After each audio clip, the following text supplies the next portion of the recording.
Hello and welcome to Smaulgld's Indian gold imports for the month of September.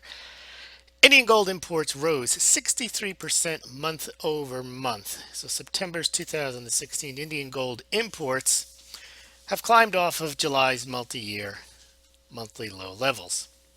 However, even though the gold imports rose in September in advance of the gold giving season, they remain under pressure from a nationwide jeweler strike, increased duties, taxes, and government intervention.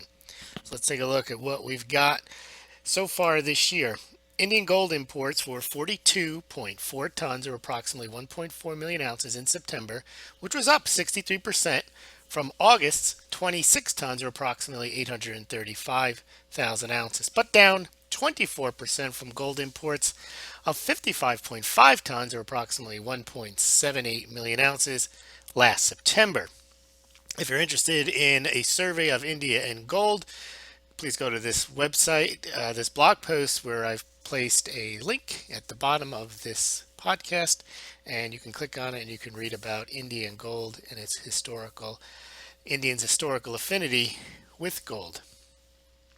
Now, Indians love gold, but their government hates that they love it. We're not going to get into that right now. We're going to talk about strictly the import situation in India. So far this year, Indian gold imports have fallen approximately 52% through September compared to the prior 9 months in 2015. Indian gold imports this year through September are 333 tons, or approximately 10.7 million ounces.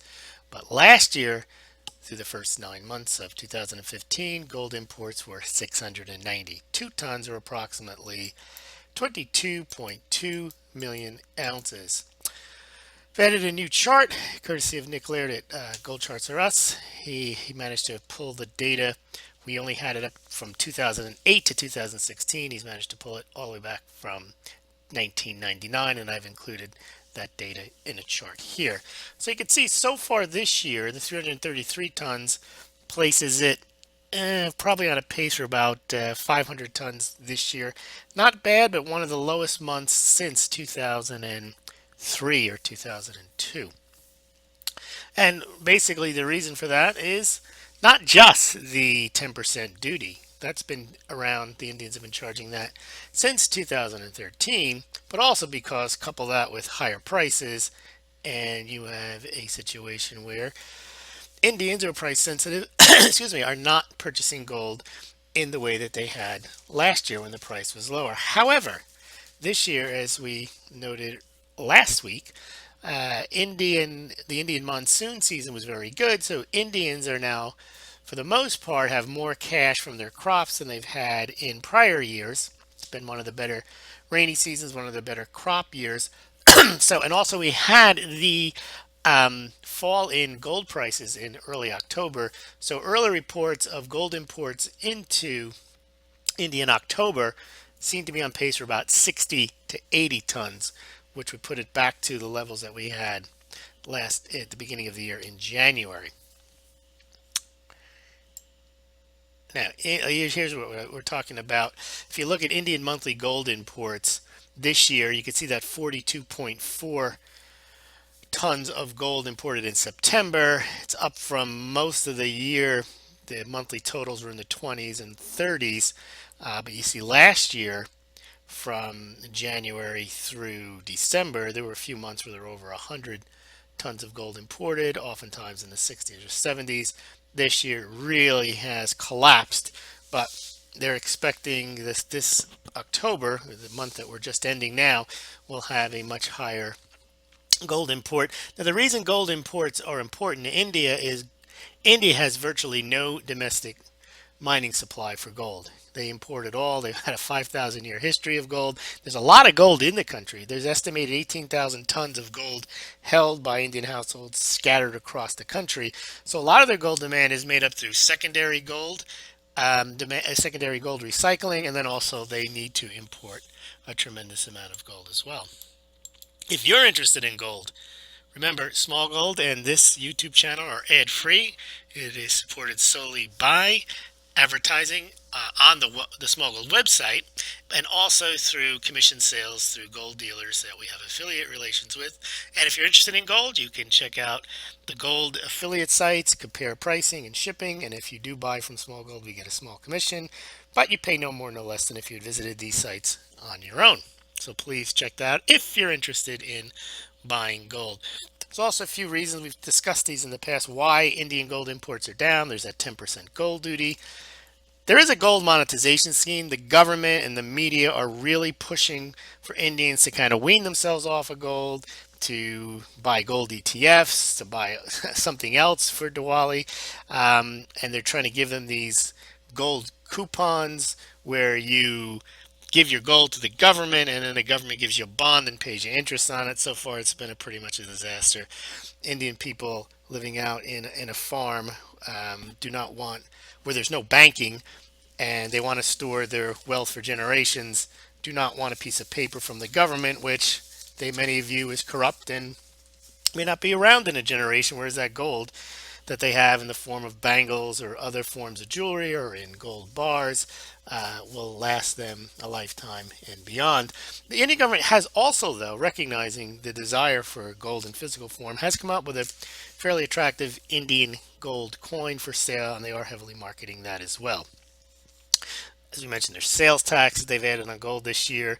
There's additional duties from for Indians bringing gold back into the country.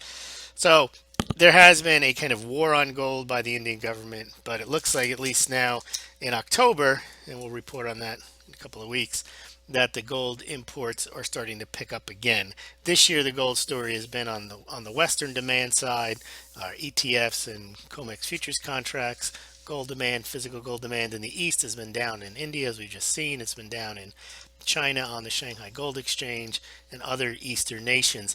But it looks like as we head into the fall, we may see a resurgence in Western and Eastern gold. I don't think we've ever had that at the same time. Be interesting to see where the price goes if there is increased physical demand. Just to close out here, this is the chart of the gold reserve by country according to what countries report. There's no point in getting the discussion here as to whether you can trust these numbers or not, what's audited, what's not audited, do they have the gold or not. These are the numbers that they report. In any event, India comes in at 10th place of countries with 558 tons of gold. What's significant there is Indians love gold. Their government's not too fond of it. They haven't changed that 558 tons of gold for a long, long time. In fact, neither have any of the countries in the top 10 added or subtracted to their gold in a long time. It's really only China and Russia that have been adding to their gold in the past 5 to 10 years, and they have vaulted themselves into the top 10 of gold holding nations. Thanks for listening. Please subscribe to Smaulgld.com. You never know when I might get kicked off of YouTube. Good way of staying in touch. It's free. You send in your email, and I send you blog posts, the important ones. You probably wouldn't get this one in your email box because I do one or two blog posts a day, and I try to send out only the more important ones, or the ones that I know that, not that this one isn't important, but this one, just from my internal analytics, doesn't get the same amount of reader interest as something as, say, the People's Bank of China or the Russian Gold Reserve monthly report. So I try to send only the ones that I see that people are actually spending a lot of time on. And if you're interested in the subsidiary articles, or the ones that not as many people are interested in, but maybe you're very interested in Indian gold imports or silver gold imports, then just check the website every day and you'll be able to stay in touch that way. Anyway, thank you very much. Tomorrow we'll be doing the week in review. There's some very interesting developments going on, and we'll also have some breaking news. Well, it won't be so breaking by Monday, but we have some news on Deutsche Bank. Thanks for listening.